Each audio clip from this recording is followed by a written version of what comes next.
dans la question 1 petit a, on a une suite ici qui est définie par un quotient. Et donc, en fait, la première chose à faire, c'est de regarder, comme vous avez vu dans les vidéos de J'ai compris, c'est de regarder la limite du numérateur et la limite du dénominateur. Donc, en fait, vous avez ici une limite du numérateur lorsque n tend vers plus l'infini. Vous pouvez tester à la calculatrice, mais ça a une limite qui est plus l'infini. Et ensuite, la limite du dénominateur, 3n au carré, lorsque n tend vers plus l'infini, eh bien ça aussi c'est plus l'infini. Donc en fait, on ne sait pas vraiment qui l'emporte. Et pour savoir dans le quotient, donc ce qu'on vous a dit dans le quotient, c'est que vous avez une forme indéterminée. Donc vous avez un plus l'infini divisé par plus l'infini. Voilà, ça c'est une forme indéterminée. Pourquoi est-ce que c'est une forme indéterminée?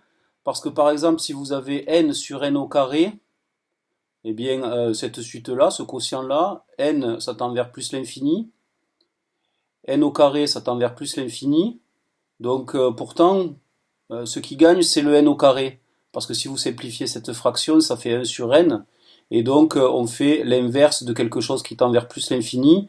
Cet inverse-là, c'est quelque chose qui tend vers 0, lorsque n tend vers plus l'infini.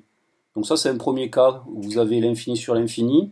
Et si vous avez n au carré sur n, j'ai juste interverti le numérateur et le dénominateur, eh bien là, vous avez encore quelque chose qui tend pour le numérateur vers plus l'infini, pour le dénominateur vers plus l'infini, mais qui vaut n, et donc qui tend vers plus l'infini lorsque n tend vers plus l'infini. Voilà, ça vous l'avez vu dans les vidéos a priori. Et donc, c'est bien une forme indéterminée, l'infini sur l'infini, parce que suivant les cas, on a différentes limites. Voilà, ça c'est la première idée, c'est de bien repérer qu'on ait une forme indéterminée. Donc en fait, l'idée c'est de factoriser par le terme prépondérant. C'est ce que dit la vidéo dans J'ai compris, et ça correspond à la question 1 petit a. Donc on va écrire le numérateur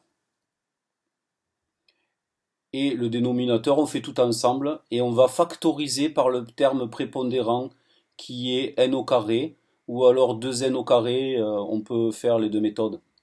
Donc je vais prendre n au carré, ce sera plus simple pour expliquer la première factorisation. Alors ici c'est un peu particulier comme factorisation, parce qu'on ne factorise pas par un terme, un facteur commun. Habituellement, quand on était dans les petites classes, on factorisait par le facteur commun pour résoudre des équations, pour résoudre des études de signes. Et là, en fait, on va factoriser par le terme prépondérant parce qu'en fait, il écrase les autres. Quand vous avez n au carré, n et la constante, celui qui tend le plus vite vers l'infini, c'est le n au carré. Et donc, en fait, il va écraser les autres par factorisation. Bon, c'est ça l'idée un peu de cette technique. C'est une technique qu'on va retrouver après en terminale avec les fonctions exponentielles, logarithmes et tout ça. Donc, je factorise par n au carré. Donc 2 fois n au carré, ça fait n au carré. Ici, vous avez 4 sur n. Et le dernier terme, ça sera 5 sur n au carré. Pourquoi? Parce que 5 sur n au carré fois n au carré, c'est égal à 5. Voilà. Et ici, vous avez au dénominateur n au carré fois 3. D'accord? Donc tout ça, j'ai factorisé. Tout ça, c'est bon. Si n est différent de 0, mais c'est obligatoire que n soit différent de 0 parce que ici, vous allez regarder en plus l'infini. Donc on s'en fout de regarder en la valeur 0.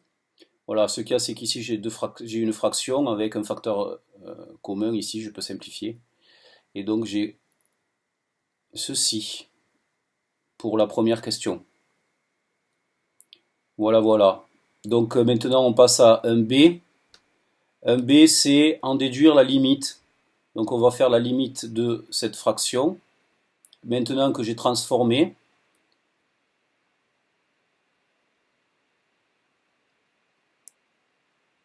voilà. Eh bien, vous avez ici un terme qui tend vers 0. L'inverse de quelque chose qui tend vers plus l'infini, ben, ça va tendre vers 0. Et ici, un terme qui tend vers 0 aussi.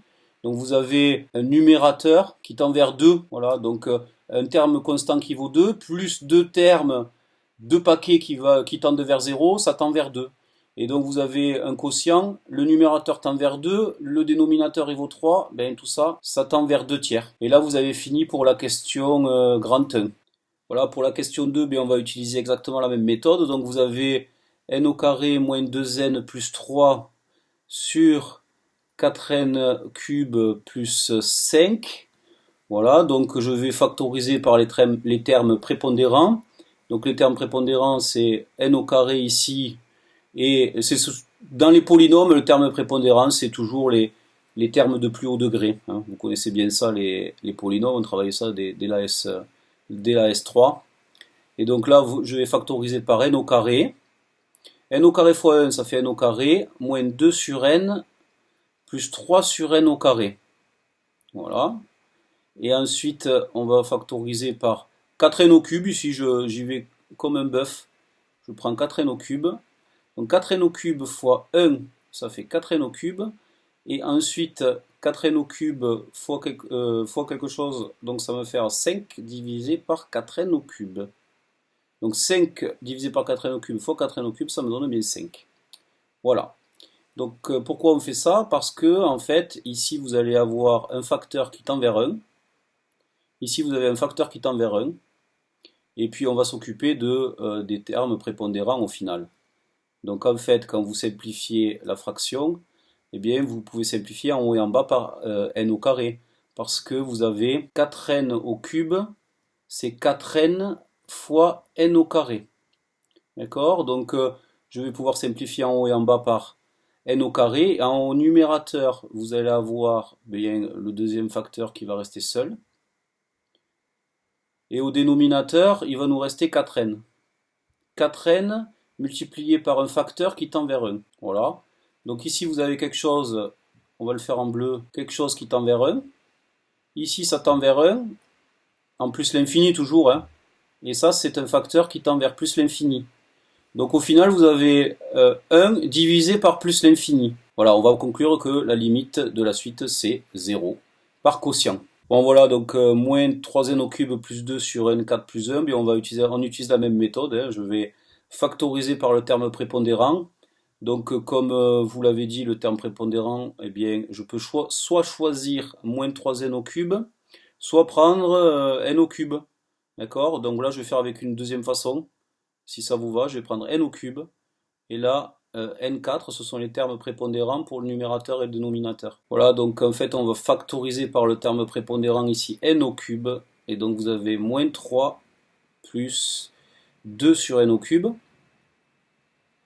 Et puis ici, je factorise par le terme prépondérant n4. Et vous avez donc n4 fois 1 plus 1 sur n4. Voilà. Donc vous avez ce facteur-là qui, en plus l'infini, va tendre vers moins 3. Ce facteur-là qui, en plus l'infini, va tendre vers 1. Et ensuite, vous avez n cube sur n4 qui, après simplification, donne 1 sur n. Donc vous allez avoir quelque chose qui fait 1 sur n, multiplié par quelque chose qui tend vers moins 3, et quelque chose qui tend vers 1. Donc d'après les vidéos, quand vous regardez la limite de tout ça, eh bien ça tend vers 0, lorsque n tend vers plus l'infini. Voilà pour cet exercice.